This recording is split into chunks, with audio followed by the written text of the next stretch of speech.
Il n'y a rien de plus gratifiant que de se réconcilier avec ceux qui nous ont donné la vie. Parce que si tu continues à vociférer, à cracher ton venin sur ta mère, sur ton père, sache-le que tu vas le payer ici-bas. Car celui qui déshonore à ses ancêtres, c'est-à-dire que ses aïeux, donc ses parents, lui aussi sera déshonoré par ses enfants.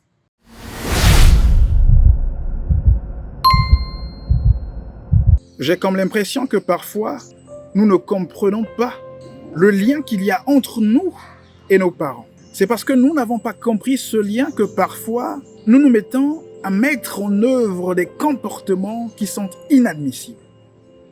Mais des comportements qui nous sont préjudiciables.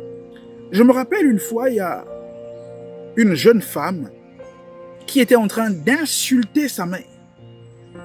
Mais des insultes inouïes. Tu te posais la question de savoir, mais qu'est-ce qui s'était véritablement passé pour qu'un enfant soit capable, en tout cas à ce point, à se déferler sur sa mère. Je regrette, disait-elle, d'être né de tes entrailles.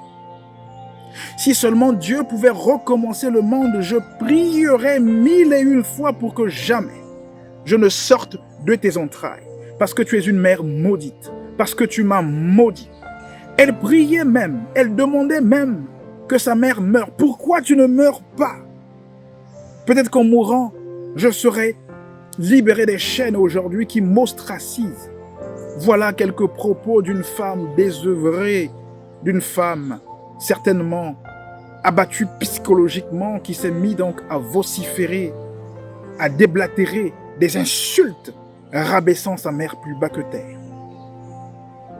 J'ai envie de te dire, mon ami, j'ai envie de te dire, mon frère, ma sœur, une mère, c'est important. Une mère, c'est sacré. Une mère, c'est capital. Porter un enfant dans son sein pendant 9 mois, ce n'est pas donné à n'importe qui. Je te lance un défi. Prends une bouteille d'eau minérale de 2 litres, mets-la sur ta tête pendant quelques heures. Tu réaliseras que c'est quelque chose. Mais ta mère t'a porté dans son sein pendant 9 mois. 9 mois de douleur, 9 mois de souffrance, 9 mois de sacrifice. Et te voilà devenu adulte.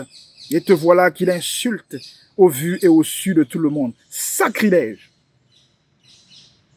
J'ai vu des enfants frapper leur père.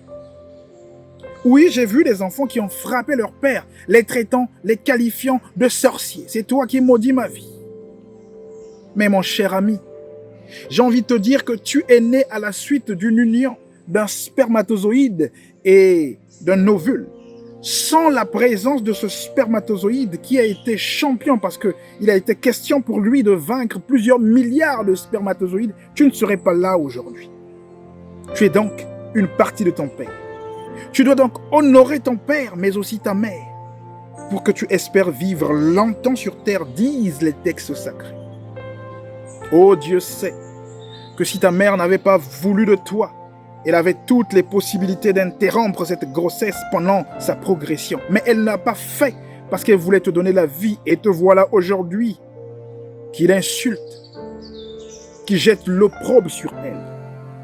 J'ai envie de te dire dans cette vidéo, mon cher ami, ce n'est pas demain qu'il faut corriger cela. C'est maintenant que tu dois te réconcilier avec ceux qui t'ont donné la vie.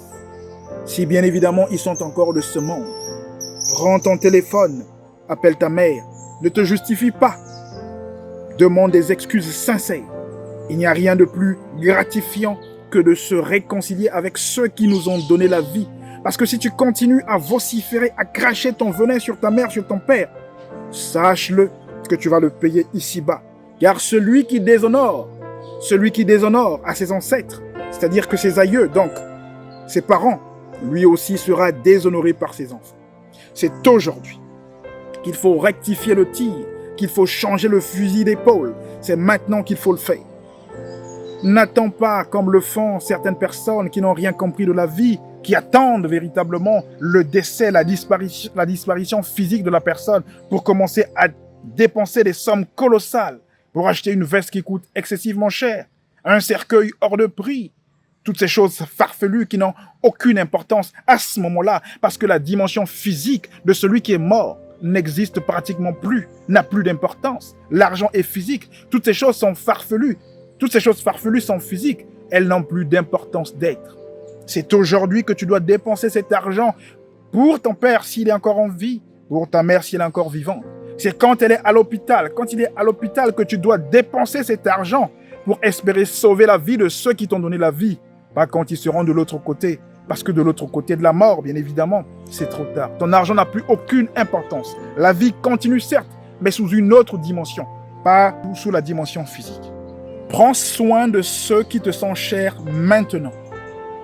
N'attends pas qu'ils soient morts pour dépenser des sommes colossales, des sommes superflues qui n'ont plus aucune importance lorsqu'on a affaire à des dépouilles mortelles qui physiquement n'ont aucune importance.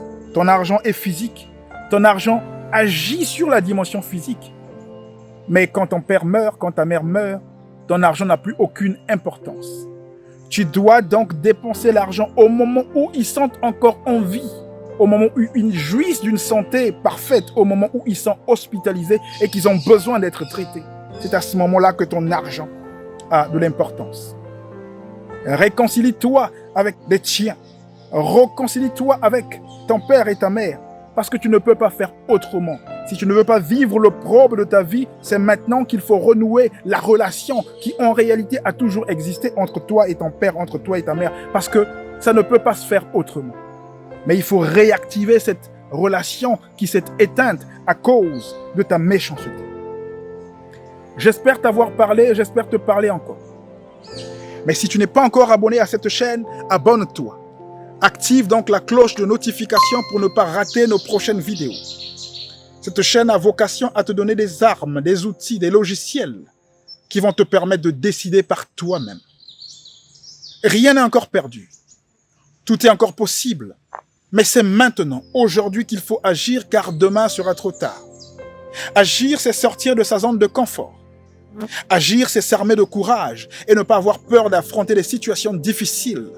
Mais agir, c'est aussi être conscient qu'on ne fera pas toujours l'unanimité. Et c'est tant mieux, parce qu'on est seul, on meurt seul. Ciao.